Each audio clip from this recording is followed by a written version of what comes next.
8 de la mañana con 39 minutillos. Y hasta aquí. Sebastián. ¿Cómo está Sebastián Aguirre con la agenda económica? Buenos días. ¿Cómo estaban? Buenos días. Semana bien movida esta, muy noticiosa en materia económica en varios frentes, y vamos a comenzar con la última polémica en materia de inversiones que abordábamos ayer aquí en Agenda Económica y que ha generado muchas repercusiones y hartas noticias en las últimas horas. Tiene que ver con la decisión de Colbún de suspender la tramitación de su proyecto de central de bombeo Paposo, un proyecto de 1.400 millones de dólares que estaba emplazado o proyectado más bien en la comuna de Taltal, en la región de Antofagasta, y que queda en vilo después de la decisión de la empresa de suspender su tramitación ambiental. Esto ha traído muchos coletazos y ha tenido repercusiones políticas bien importantes. La más relevante, y que ocurrió ayer por la tarde, tiene que ver con la salida de la máxima autoridad regional del Servicio de Evaluación de Impacto Ambiental, del SEIA. Estamos hablando de Ramón Guajardo, quien dirigía la entidad y que finalmente sale de su cargo por solicitud de la directora nacional del servicio, de Valentina Durán. Fue la directora nacional quien le pidió la renuncia, que se hace efectiva a partir del próximo 30 de septiembre. Y esto ocurrió casi 24 horas después de que Colbún hiciera su anuncio de la suspensión del proyecto. Fue reactivo debido a los en reparos. Ese sentido el gobierno. Exactamente, y hay un vínculo ahí directo que no se ha explicitado por parte del servicio, donde agradecieron las funciones de Guajardo, pero se habla de pérdida de confianza como el argumento principal.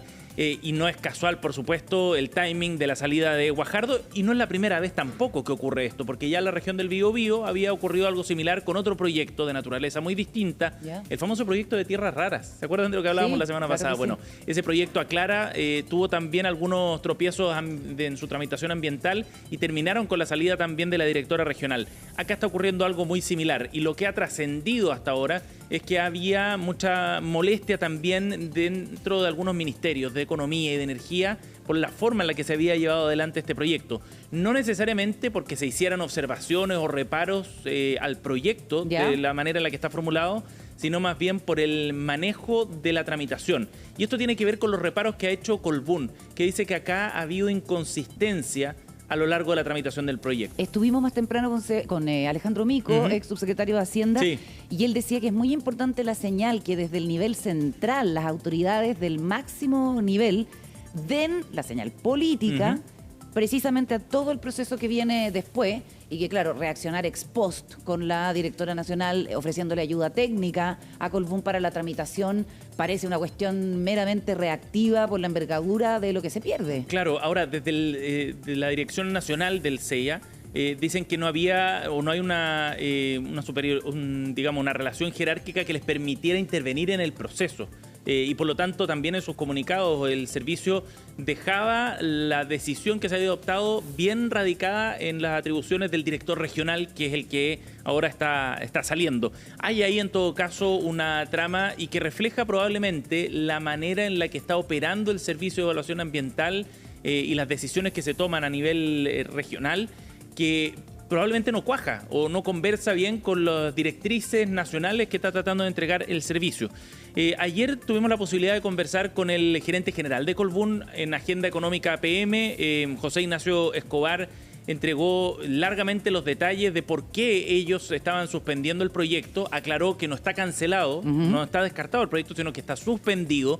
Y están a la espera del curso, de tomar algunas decisiones para ver cuál es el curso de acción y la forma y si es viable o no todavía este proyecto. Todo parece indicar que sí, que el proyecto se puede llevar adelante haciendo estas salvedades y solucionando los reparos que ha hecho la evaluación ambiental. Y entiendo, antes de ver las declaraciones de Escobar, que se reunió con la propia Valentina Durán, o estaba planificado una reunión. O sea, y según el Mercurio, esa reunión se llevó a cabo ayer por la tarde con algunos de los equipos, el representante legal y el gerente de sostenibilidad de Colbún, además del propio Escobar, con Valentina Durán. Hay algo que está funcionando muy mal si es que una empresa tiene que tirar el mantel para captar la atención de la autoridad y ver si eventualmente se viabiliza el proyecto después de todo este tiempo de tramitación con todos los ripios que ha habido.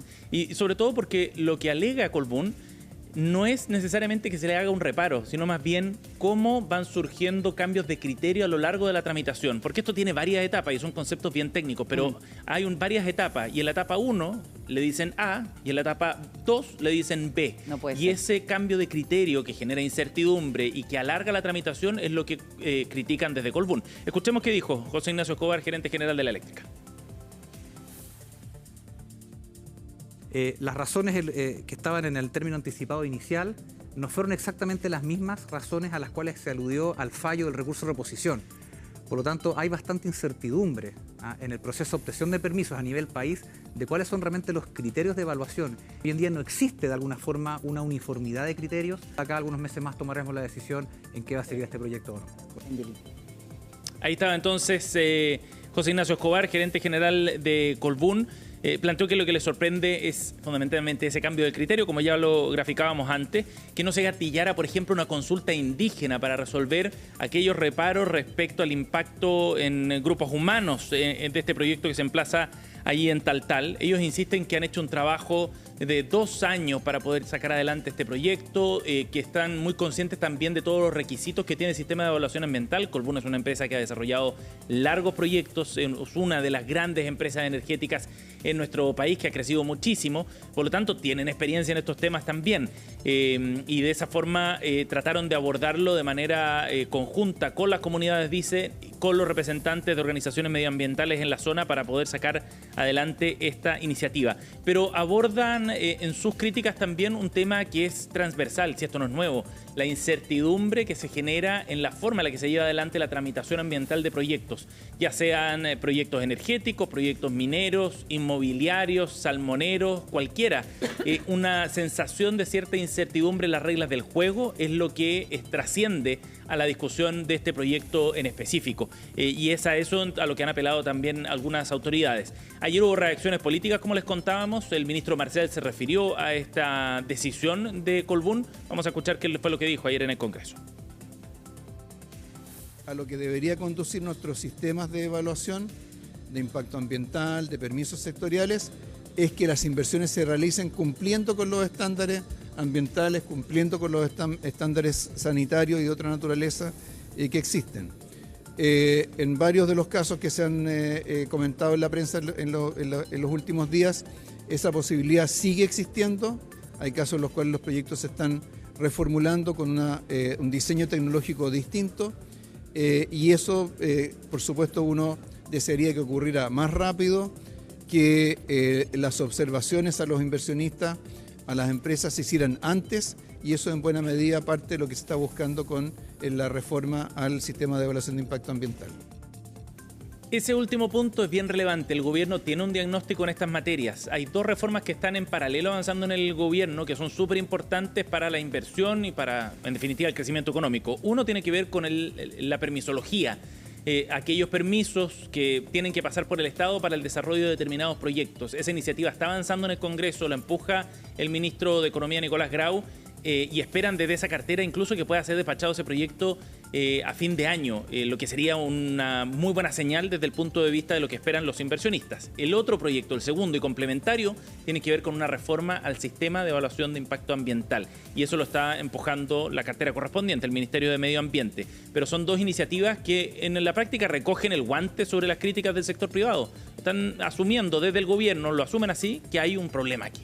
Y habiendo un problema, bueno, hay que darle una solución a eso y tratar de resolverlo. No se trata de terminar con la evaluación ambiental, sino de perfeccionarla para que no se transforme en un obstáculo hacia la inversión. En el intertanto, hasta que se resuelva esta situación, ya sea reponiendo el proyecto o no, ¿cuánta gente pierde pega por esto? O sea, yo creo que quedan en vilo las comunidades cercanas en relación al desarrollo del proyecto. Más que perder pega, quizás es una oportunidad que están expectantes y sobre la que hay mucho interés para el desarrollo del proyecto, porque efectivamente trae actividad económica para la zona. Lógico. De hecho, el proyecto tiene contemplado también el uso de parte de los recursos del agua desalada que va a utilizar la iniciativa para agricultores en la zona, por ejemplo.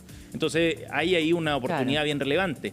Y hay empleos asociados, por supuesto, a estos 1.400 millones de dólares. Es una inversión monumental, uno pierde la proporción, pero es una inversión enorme la que está comprometida con este proyecto, que como decíamos queda en suspenso, no cancelada completamente. Ahora tendrá que resolver la empresa de qué forma sigue adelante. Solo para cerrar esta parte, escuchemos también al presidente de la CPC, Ricardo Meves, sintetiza bien de alguna manera cómo el gran empresariado sobre todo está viendo esta situación. Hoy es urgente que podamos retomar el crecimiento alto y sostenido para crear empleos de calidad y más oportunidades que mejoren la calidad de vida de todas las personas. Para que esto ocurra es indispensable aumentar las inversiones en nuestro país. Por ello, nos preocupa profundamente que proyectos como la central del bombeo Paposo se vean impedidos de seguir avanzando por enfrentarse a trabas que redundan en incerteza jurídica. Lamentamos que las empresas se haya visto obligadas a tomar esta decisión ante una resolución de la autoridad ambiental poco clara. Chile necesita una institucionalidad que funcione con criterios objetivos y transparentes.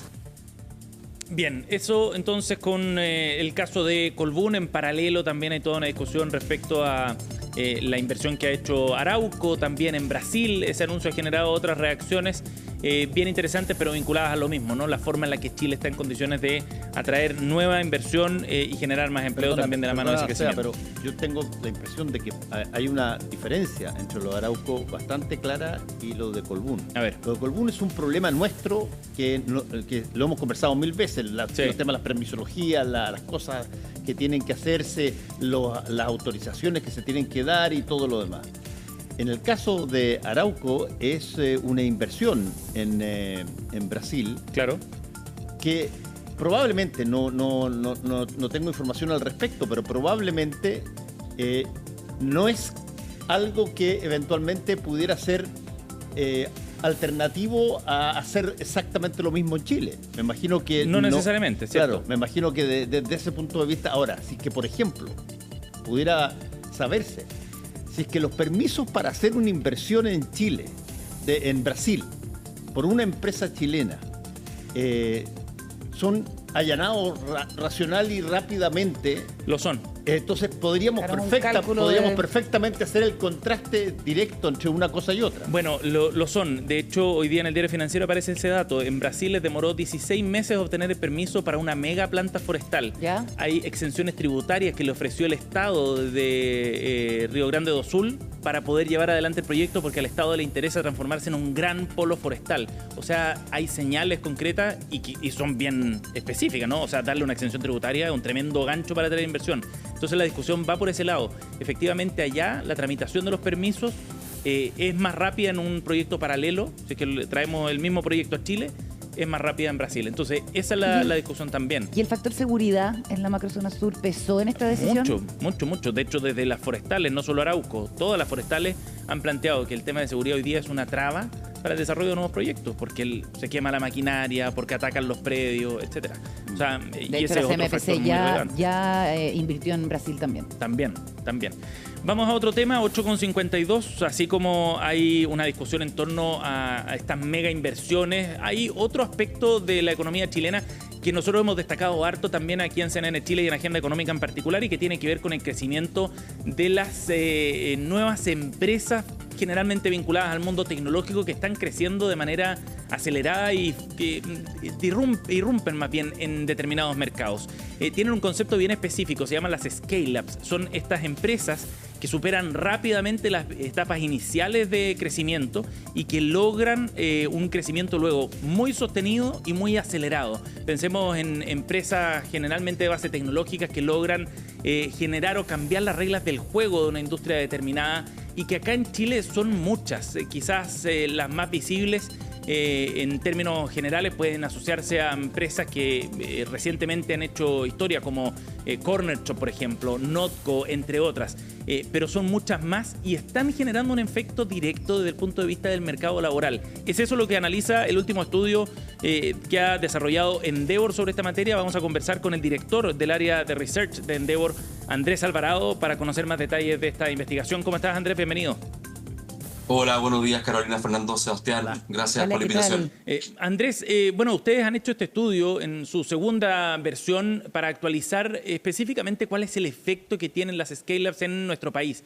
en la generación de empleo, en el aporte al crecimiento económico, y es interesante porque le pone número en definitiva. Lo que uno puede tener como una percepción, le pone número a esa creación de empleo. Cuéntanos primero cuál es el dato más interesante que han obtenido ustedes a través de esta investigación, Andrés.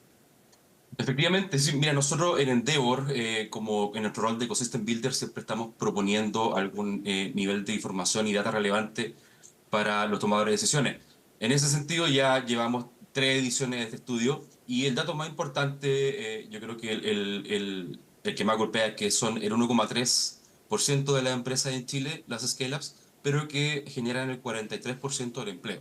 Esto medido en un periodo de 3 años. Ya las scale-ups, según la bibliografía y según la OCDE también, se definen como una empresa que tiene al menos 10 trabajadores y que crece a tasas del 20% por año consecutivo. ¿Ya? Y dentro de este estudio nosotros quisimos ir un paso más allá y poder definir por medio también de los mismos actores del ecosistema, emprendedores, gente del mundo público, instituciones de apoyo, saber cuáles son las características más allá de este 20% de crecimiento. Andrés, de todas maneras, déjame detenerme de nuevo en esa cifra, porque ese es el titular, digamos, del estudio, me parece que es súper relevante y bien impactante. Representan el 1,3% del total de empresas, pero logran generar el 43% del empleo. ¿Cómo se logra ese tamaño del impacto de empleos nuevos, cierto? Sí, claro. Mira, ahí nosotros principalmente destacamos que son empresas que efectivamente ya están con un modelo de negocio aprobado, que tienen un crecimiento acelerado sostenido, que es la condición sine qua non, digamos, y que muchas veces estas empresas están mirando a mercados internacionales. También por el tamaño del mercado chileno, que es relativamente pequeño. Entonces son diferentes condiciones que se van sumando para permitir que estas empresas puedan seguir escalando. De acuerdo. Pero de la mano de ese crecimiento económico, o el crecimiento más bien que logran de manera sostenida, es que van generando también la necesidad de ir creciendo con sus equipos, ¿no? Efectivamente. Ese es un desafío súper importante que nosotros también pudimos ver en el estudio, que es el tema del desarrollo de talento. Y también un factor súper importante es que los fundadores pasan a ser también tienen un rol clave en poder también cohesionar este tipo de equipo y atraer el tipo de talento que es necesario efectivamente para poder generar estructura y poder crecer tanto nacional como internacionalmente. Andrés, ¿y qué pasa con las ventas de estas empresas, por ejemplo? Me imagino que también van creciendo, ¿no? Si logran un 20% de crecimiento anual, tiene que pasar por un buen flujo de ventas. Efectivamente, mira, si tuviésemos que comparar en promedio la cantidad de venta de una empresa convencional con una scale-up, por ejemplo, una empresa convencional en el periodo 2019-2022, que es el periodo que nosotros estudiamos, aumenta sus ventas solamente un 16%, una convencional, mientras que una scale-up aumenta en 97% su venta. ¿En el acumulado de ese periodo? En el mismo periodo en promedio. Ajá, de acuerdo. Claro. Que es una diferencia enorme. Andrés, ¿y cómo logran estas empresas alcanzar esos niveles de crecimiento? O sea, hay un asunto de gestión, por supuesto, que es muy importante, pero me imagino que también tiene que ver con la naturaleza misma del negocio y de los proyectos que están empujando. No, claro, efectivamente. Como te decía en un principio, el modelo de negocio que sea intrínsecamente escalable es muy relevante, pero también, como también comentaba antes, el tema de los fundadores, la capacidad de poder atraer talento especializado que te dé la estructura necesaria para poder crecer, y también la búsqueda de nuevos mercados. Eso es un tema clave para poder generar el crecimiento, dado que, como decía antes también, el mercado en Chile es bastante pequeño y estas empresas, para poder seguir creciendo, necesitan sí o sí mirar otros mercados para poder seguir expandiéndose. De acuerdo. Andrés, una de las condiciones, me imagino, de una scale-up exitosa o también de una startup exitosa es que, bueno, se desarrolló una idea o algo específico que no estaba y que ahora está, y que eso genera una industria, genera todo un claramente.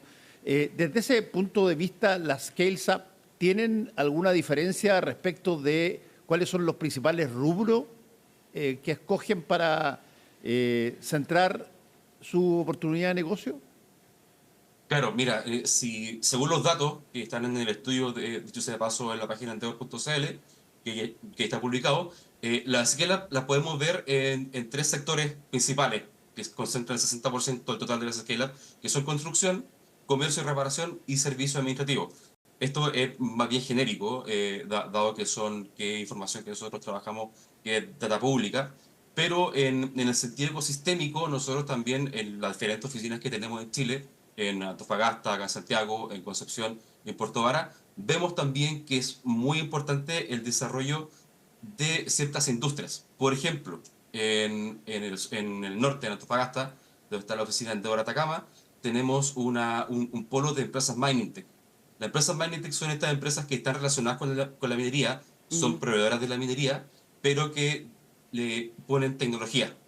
Y esa tecnología hace posible que los proyectos mineros también sean más rentables y más eficientes. Ya, ahí hay un clave punto. el encadenamiento productivo. Ahí hay un punto interesante porque de alguna manera las scale-ups generan su crecimiento y su éxito capitalizando en una base profesional que ya existe, etcétera. No es como la startup que básicamente tú partes de cero y armas una cosa donde no hay, qué sé yo, personal que ha estado trabajando en la misma materia. Tú básicamente inventas algo. Claro. Y también ahí es súper importante la visión de los fundadores de poder identificar cuáles son las brechas que existen en diferentes industrias para con los desarrollos propios poder cerrar esa brecha y efectivamente poder aportar a la industria y encadenarse para que sea mucho más eficiente. Andrés, tú mencionabas la minería. ¿Hay otros sectores en particular también acá en Chile donde se genere esas sinergias con otra industria más grande o con donde haya una fuerte presencia de scale-ups? Evidentemente, en Puerto Varas, por ejemplo, nosotros en mayo de este año lanzamos el estudio La radiografía de la región de los lagos, ¿ya? Donde un gran componente también de los emprendedores de la zona Puerto Montt, Puerto Varas y alrededor del lago están muy relacionados con la industria salmonera. Ajá. De acuerdo. Que es una de las industrias más grandes del mundo. Sí, claro, una de las más fuertes también. Andrés, estamos conversando con Andrés Alvarado, director de Endeavor Research aquí en Agenda Económica. Para ir cerrando, ¿cómo se han visto la evolución del número de scale-ups en los últimos años? Esta es la segunda edición, abarca un periodo de 3 años, es interesante porque ya empiezan a tener una serie de tiempo, también una línea de tiempo. Y me parece que es un buen dato para reflejar qué es lo que está ocurriendo con el ecosistema de emprendimiento, de startups y scale-ups acá en Chile. Claro que sí. Mira, nosotros podemos decir que al año 2022 tenemos la mayor cantidad de scale-up que hemos tenido nunca. Actualmente, al año 22 tenemos 5.980 scale-ups. Estamos, de hecho, mejor que el año 2019, que es prepandemia, donde eran 5.300 empresas. Ajá. Que es una buena señal también, ¿no? De la madurez que está teniendo el ecosistema. Efectivamente, pero también quedan desafíos todavía por tocar, por cerrar brechas también, para poder generar un ecosistema que nos dé más y mejores scale-ups, porque demostramos con números que en verdad son las que más aportan a la sociedad, al ecosistema y a generar empleo. Claro que sí. Andrés Alvarado ha estado con nosotros aquí en Agenda Económica, director de Endeavor Research. Gracias por el contacto, Andrés, muy amable. Chao, gracias. Muchas gracias. Buenos días. Chao. El estudio está disponible, por si acaso, ahí en el sitio web endeavor.cl, con harta más data también bien interesante. Solo para cerrar algunos datos, mencionar el triunfo político importante que tuvo ayer el gobierno. Se aprobó el proyecto de cumplimiento tributario, una iniciativa súper relevante, le suma $1.200 millones al presupuesto 2025. Para el gobierno se anota un poroto legislativo, digamos, para una iniciativa que es fundamental, es el corazón del denominado pacto fiscal. Así que es un paso bien relevante y despeja también la discusión de otros temas, por ejemplo, si es que va a subir o no la PGU a 250.000 pesos, o temas de la agenda de seguridad, por ejemplo, para el próximo año. Segundo dato, bajan las bencinas, de acuerdo a ENAP. Bueno. Ayer se informó también de una baja bien relevante en el precio de los combustibles, una caída de hasta 27 pesos por litro a partir de este jueves. Para el caso de la bencina de 93 y de 97 octanos, el diésel también cae 19,8 pesos. Y lo último, con esto cerramos, el dólar a esta hora está bajando y se acerca a los niveles de los 900 pesos. Está en 903 niveles que no veíamos desde más o menos fines de mayo. Compre. Así que ojo con eso, porque está bajando con harta fuerza el precio del dólar en el inicio de la sesión de hoy día. Sebastián, y para cerrar, ojo con lo que dijo Alejandro Mico, el economista y ex subsecretario de Hacienda más temprano, a propósito de lo de Colbún y Paposo. El Estado tiene que pagar algún costo si es que los proyectos de inversión terminan cayéndose por responsabilidades que son propias del Estado. Decía, en el mundo de los economistas se habla de la posibilidad de alguna compensación, algún tipo de compensación. ¿Qué forma tiene que tener esa compensación? Es lo que hay que eventualmente... compensación a la empresa. Claro, a la empresa que también por el tiempo de tramitación pierde plata, claro, y una serie como de inconvenientes. Es costoso. Decía, no puede ser que el Estado no pague ningún costo por este tipo de situaciones que afectan a las empresas. Diría yo, salvo si la responsabilidad de no entregar, como lo mismo decía Mico, salvo que no haya una responsabilidad de la empresa de entregar todas las cosas que correspondan, porque hay que reconocer de que ese tipo de relación entre el Estado y la empresa está regulado por el Estado. Claro, si es completamente ajeno a la empresa, exactamente, si es completamente ajeno a la empresa, las demoras y los perjuicios, debiera haber algún tipo de compensación. Que es lo que acusa Colbún en este caso. Interesante. Gracias, Sebastián. Chao.